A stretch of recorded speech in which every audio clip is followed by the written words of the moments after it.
বাংলাদেশের সাবেক তিনবারের প্রধানমন্ত্রী বেগম খালেদা জিয়া অসুস্থ হয়ে হাসপাতালের বেডে, তাকে শেফায়ে কামেলা আজেলা নসিব করো। তার জীবনের যে ভালো কাজগুলো আছে তার ওসিলায় তাকে সুস্থ করে দাও। আল্লাহ দেশের জন্য, মানবতার জন্য তাকে অনেক দরকার। মেহেরবানি করে তার শরীরটা আগের মতো আবার সুস্থতায় ফিরিয়ে দাও। রোগ দেওয়ার মালিকও তুমি, শেফা দেওয়ার মালিকও তুমি। হিয়া শাফি, মেহেরবানি করে তাকে শেফায়ে কামেলা আজেলা দাও।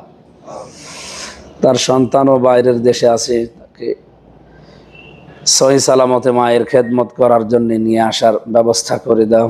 তার স্বামী দুনিয়া থেকে বিদায় নিয়েছে, শহীদ জিয়াউর রহমান, তাকে তুমি মাফ করে তার কবরটাকে জান্নাতুল ফেরদাউস বানাও।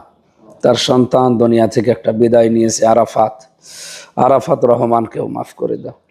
আমরা চাই বাংলাদেশের এই মুহূর্তে একজন বয়স্ক মানুষ, আমাদের তিনবারের যিনি প্রধানমন্ত্রী ছিলেন এই দেশের, হাজার লক্ষ মানুষের দোয়ার বরকতে তাকে তুমি মেহেরবানি করে সুস্থতা দান করো, শেফায়ে কামেলা দান করো।